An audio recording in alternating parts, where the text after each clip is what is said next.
Hi, it's Bumble. Welcome back to my channel. So, I've seen this movie before, but it's kind of weird with this one being a sequel.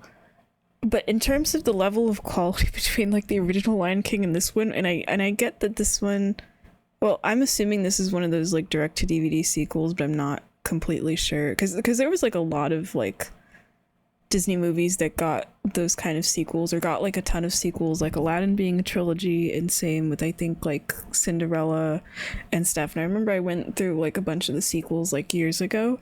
I still like this movie. It's just I think it's really hard to watch after watching the first one. I know that's the whole point of a sequel and everything, but like quality wise they feel so different, or not really just like quality wise but also just kind of like tonally. Like it is nice that this one's more like lighthearted and centered more on like a romantic story rather than Simba going on this journey and having to like learn to be king and stuff. It is nice to have something different though. That's pretty cool. It's just it feels so weird watching this where it's like the Lion King, especially because I watched it sort of recently and stuff, was so good. Like enjoyment wise for me and like quality wise and everything, it was peak. And then to go to this one, it's just kind of, it's like naturally I'm gonna compare them. So I have like comparisons and stuff in my notes and whatever, but like as a movie it's fun. It's nice that it is a bit more lighthearted. Like it has moments where it's serious too, but the pacing is definitely different than the original Lion King, where it felt like it was going kind of fast, but I sort of liked that. But this one kind of gives you some room to breathe a bit. There's parts of the movie where the characters just get to like chill for a while, which is pretty nice. And it's like sometimes it's like I liked that, but it also made it feel kind of longer than it needed to be. I don't know. I think the main thing I like about the movie though, well, I'm glad they have the original cast, or I think it's, I mean, I know it's written on the little sun thing on the movie poster here. They all kind of sounded the same, except for, I don't think they brought back the guy that plays Mr. Bean for Zazu. He sounds completely different, but I think everyone else sounded the same, which is really nice. You don't always get that with sequels in general, of having like a lot of the original voice actors and stuff come back. I mean, this one it's crazy because like it's made I think like only 4 years after the first Lion King, which isn't that much of a gap, which is also part of the reason I'm assuming they were able to get a lot of the original cast back. But I think what's also weird with watching this one is the animation is so different. Like there's certain scenes, I think especially during songs when it's like it gets kind of slower and stuff, where I could sort of tell, not that it's bad or anything, it's still good and stuff, but like the difference in quality is crazy. Like the characters don't really feel as fluid and stuff. Yeah, I think that's part of the thing with watching it after the first one, is it's like it's so hard. Like I desperately want to view this as its own thing and talk about it as such, but it's so hard for me to like not compare the two. But I don't want to judge this movie on that. Okay, let me get in my notes actually. Sorry, I feel like I'm gonna go kind of round and round on this. I feel like it's just really hard for me to talk about this movie in general. So there's songs in this. I actually forgot that this one had songs because I didn't remember any of the songs. A lot of them are fun, actually. I like that they feel more fun. But yeah, I'm probably not gonna remember any of them by tomorrow. But there's a couple of them that I liked. There's some song at the beginning I liked. Like I could say I actually liked all the songs. I can at least give them that. But whatever the songs at the beginning, I had to pause and I was like, why does this sound like the Mr. song Broken Wings? I only remembered part of the lyrics of that song. I didn't know it was called Broken Wings, but I went to like go Google it immediately and I was like, why does this sound so similar? I think just like instrumentally and stuff, but it's kind of funny. The lyrics sound kind of like they're about Mufasa, even though the movie, I actually like with the movie, it's, oh, hold on. Sorry about that. I think the call was like spam or something, so I had to like let it ring until it stopped ringing, basically. Okay, yeah, the movie is about Simba and his daughter Kiara, which I think is pretty neat. Like, it allows Simba to develop more as a character, where he's like haunted by his dad getting killed by Scar, but also trying to like follow in his father's footsteps, because he's still like the current king at this point and everything. So he gets like a ton of development and ends up being just as important of a character as his daughter and his daughter Kiara. This movie's basically kind of like Romeo and Juliet in a sense, where I guess there was a bunch of other lions that like also had followed Scar or something, and they end up getting exiled by Simba, I think like before the movie starts or something, like before the plot like actually starts. And Simba doesn't want any of them in like the Pride Lands. It's mostly because he's so kind of haunted over Scar, basically. And the villain of this movie is this lioness named Zara. She's pretty cool. Or no, Ziara, not Zara. Where the other main character, Kovu, is basically being raised to like kill Simba and take his place and stuff. It's like this whole thing, and this one has a lot of drama, honestly, of like Kovu and Kiara like wanting to be together as like a couple and stuff, but then their respective parents don't want them around each other, and there's all this like squabbling between there's like so many lion characters in this, honestly. So there's a lot of drama to this one that I think makes it interesting, but also just makes it kind of like I don't really get as interested as much. I think the title's interesting of it being called Simba's Pride, like the pride being like a group of lions, but it's also like literally about Simba being too prideful when he finally kind of stands down at the end and lets the other lions actually join his, you know, like pride and stuff. Then all of the problems in the movie basically get solved. And I didn't realize until I was looking at the poster and I'm reading it and I'm like, oh yeah, it's like a double meaning sort of title and stuff. Let me get kind of into my notes. I like that the beginning is like all of the animals heading to Pride Rock, and kind of a similar way to the original. They have this one shot where the sun is rising and there's like zebras or something that are walking past that I thought was cool. And then the beginning of this movie kind of starts the same as the end of the original, of like the baby being presented to the crowd, but then, you know, it like continues from here, and you have the reveal that the baby is actually a girl, because Timon and Pumbaa assume it's a boy, and then you get the title card of the movie. But yeah, Simba in this is interesting, where he's like very overprotective, and I immediately assumed like, oh, it's probably because he got manipulated by Scar as a child and his dad dying while he was young, but it's also that actually I forgot that Kiara and Kovu, they start off as like kids, basically as cubs, and Kiara as a cub is basically like a mini Simba, which is also why he's like super overprotective, because he's like, oh yeah, you're a lot like me when I was younger, and knows she'll get into trouble. But then there ends up being a time skip later where they're, I guess whatever like the teenage equivalent of lions is. It didn't seem like they were fully adults, kind of. Maybe they were still treated as like pretty young though. We get more of Timon and Pumbaa in this. They're not like main characters, but they're sort of there.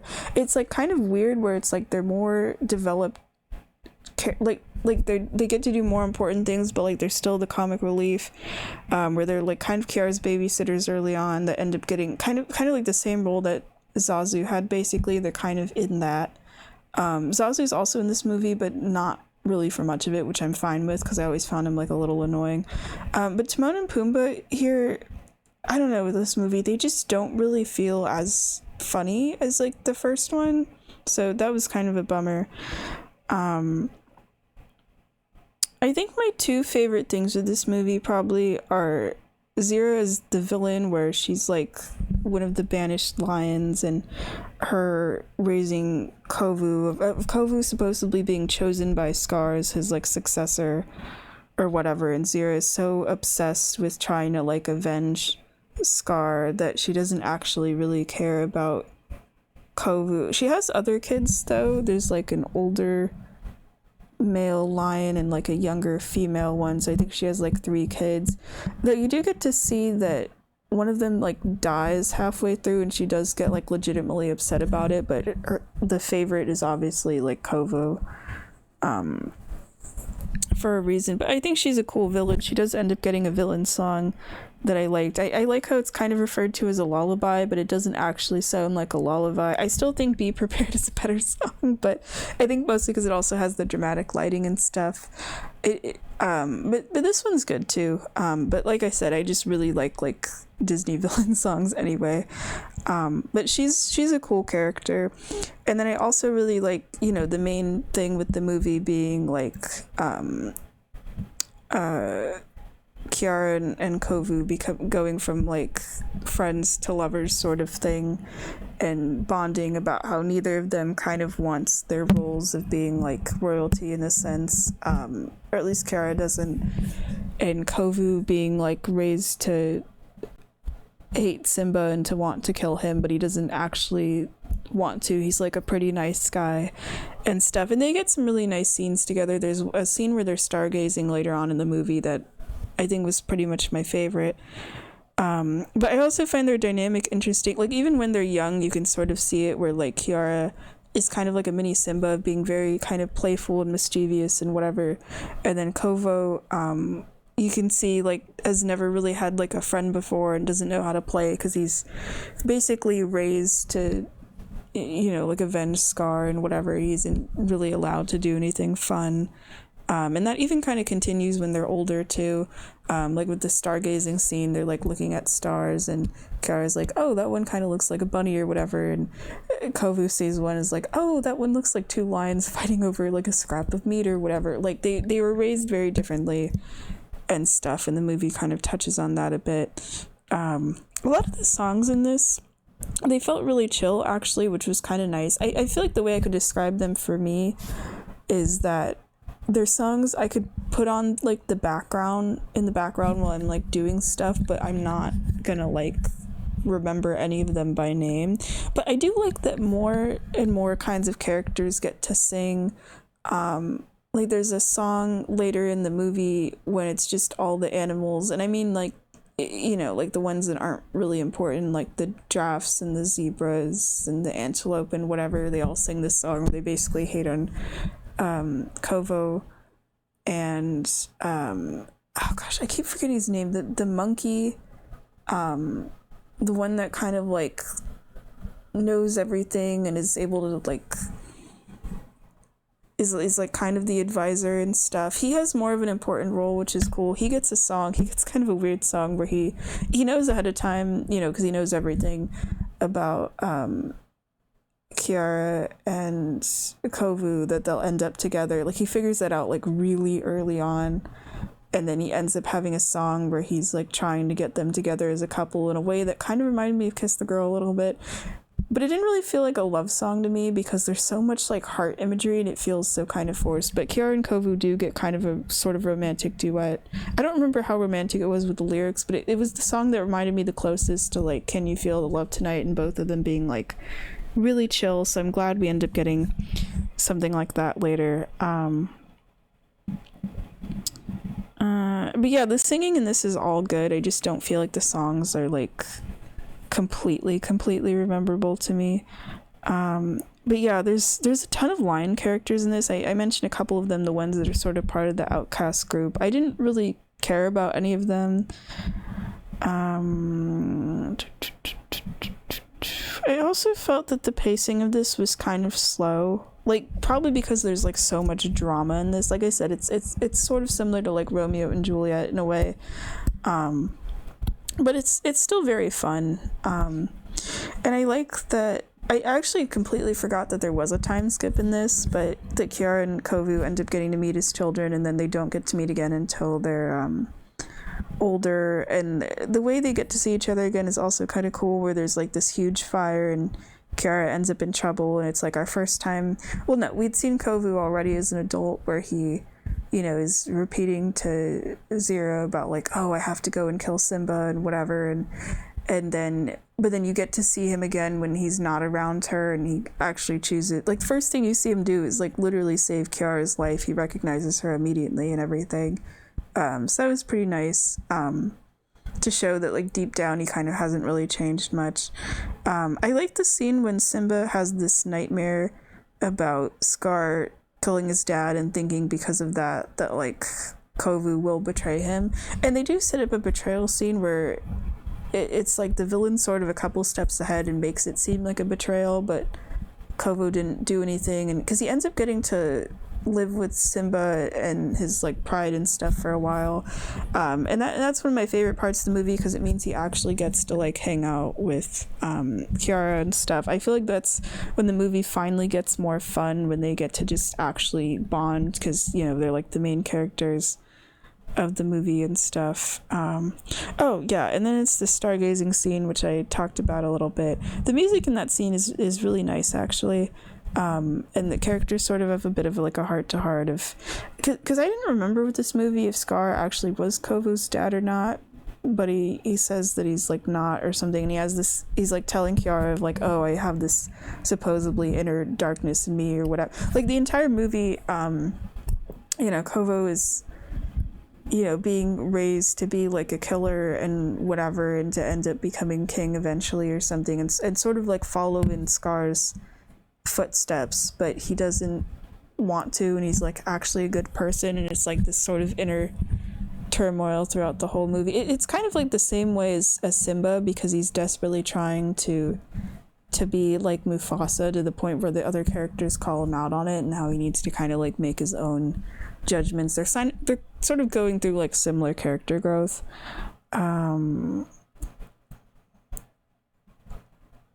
And then I do like that Kovu eventually does get a scar. I think it's like the same eye as like the scar on the character Scar. It's weird, I have to like emphasize which way I'm using the word. But he gets one after Zira ends up scratching him, and I think the other animals end up seeing it and kind of freaking out, of like thinking like, oh, doesn't he look like Scar or whatever. It's like to even make the similarities more, or it's only really visually. They're personality wise, they're like completely different. And then you get the duet scene about like Kiara and Kova wanting to be together. I think that one and the villain song were probably my two favorites. And then we get to see Timon and Pumbaa a little bit more too. I'm actually kind of sad. I get why, because like Simba is like the king and is already stressed about dealing with everything with Kiara and stuff, but you don't get to really see him with Timon and Pumbaa that much. It's only like a little bit. I am glad that they all still remain friends and stuff, but I kind of miss their dynamic a bit. I thought there was going to be a big fight at the end. It's kind of like set up that way at first, but I think story-wise and everything, I'm glad that there's not, where it's basically that like Kiara and Kovu, like it's about to be a fight, and Kiara and Kovu don't want everyone to fight, and then all of the lionesses end up leaving to join Simba's pride and everything, and hold on, I have to scroll through my notes. And then Zira, I think, ends up trying to attack Simba, and her and Kiara ends up getting into like a fight on top of a cliff.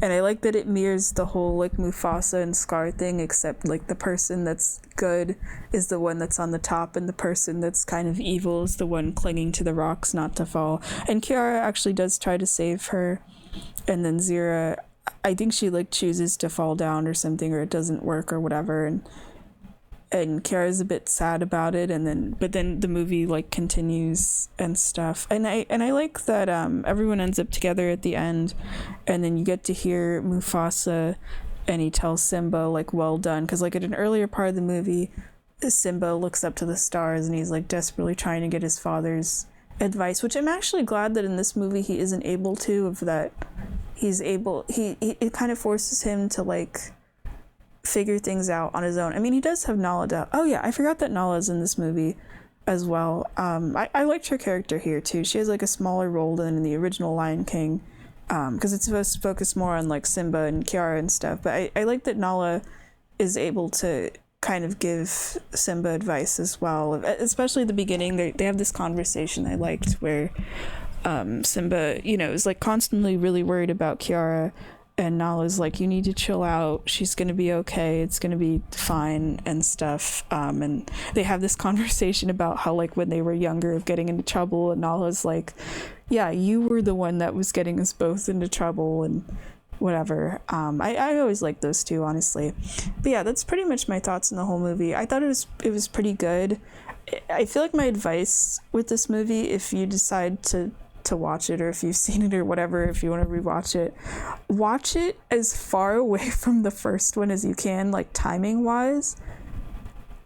Just because I feel like if you watch them close-ish together, it's like you're gonna want to naturally compare them. And the weird thing is, I don't remember feeling that way towards all of the sequels and the originals. I don't know. Maybe because this one feels more like a direct sequel in a way. I mean, some of the other Disney sequels are like that as well, but I didn't remember feeling that way with like the Cinderella 3 or with the Aladdin trilogy. I just viewed it as like, okay, they get to go on more fun adventures. But I think it's because with those, the main characters of those movies are still the protagonists, so it's just kind of like another adventure. But then this one is kind of more in line with, like, what is it, The Little Mermaid 2, where it's like Ariel's daughter Melody is the main character. And I do like these kind of sequels as well, where it's like the protagonist's kid who ends up having to go on their own adventure and stuff. It's not like every movie has to have the original protagonist still getting to be the main character. And I think both of those movies, or like Peter Pan 2 is like the same way.